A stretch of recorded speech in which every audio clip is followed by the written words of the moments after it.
Hello friends, I am CA Rakesh Maurya. Welcome all of you on my YouTube channel. Friends, today we will going to discuss one of the important notification issued by the CBDT, notification number GSR 329E, which is issued on 28th May and effective from 1st June 2020.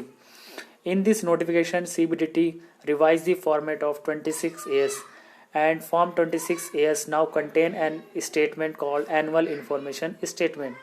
This statement includes some of the information which is not included in recent Form 26AS, and also includes normal information which is already shown in Form 26AS. The information contained in Annual Information Statement is shown in this table, which is as follow.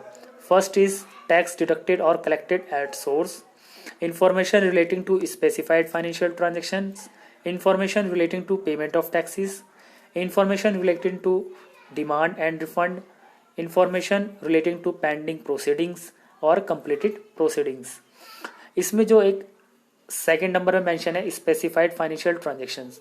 Friends, इसके अंदर हमारी जो transactions होती हैं वो इस तरह से होती हैं कुछ, जैसे कि हमने कितने की प्रॉपर्टीज़ वगैरह बाई और सेल करी हैं, क्या हमारे अकाउंट में कैश ट्रांजेक्शन्स कितनी हो रही है बैंक में, हमारे क्रेडिट कार्ड के बिल्स वगैरह. This type of information contain in specified financial transactions. Paragraph second specify that principal director general of income tax में मतलब principal director general of income tax also upload some information which is received from any officer under any law.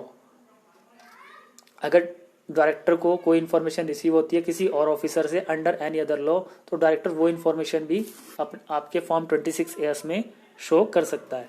इसके अलावा director general section 90 और section 90A की information जो DTAA से related होती है वो भी आपके फॉर्म 26AS में शो कर सकते हैं. थर्ड पैराग्राफ में मेंशन किया हुआ है कि जो फॉर्मेट होगा एनुअल इंफॉर्मेशन स्टेटमेंट का, उसका एक स्पेसिफिक एग्जाम्पल दिया हुआ है और वो कुछ इस तरह से है. इसमें आप देखेंगे कि जो इसमें नया कॉलम ऐड हुआ है वो आधार नंबर का ऐड हुआ है, और पार्ट बी में वही सब इंफॉर्मेशन है जो अभी मैंने ऊपर बताई थी आपको. इसमें एक 7th पॉइंट है वैसे जो ऐड हुआ है वो है any other information in relation to sub rule 2 of rule 114I.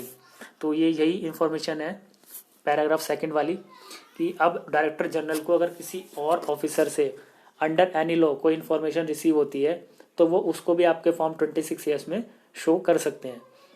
और इसके अलावा सेक्शन 90 और 90A से रिलेटेड मतलब DTAA से रिलेटेड जो इन्फॉर्मेशन होंगी वो भी अब आपके फॉर्म 26AS में रिफ्लेक्ट होंगी. तो that's all friends, thanks for watching this video. Hope this important information will help you, and also request all of you to please share these videos to all your groups and subscribe my channel.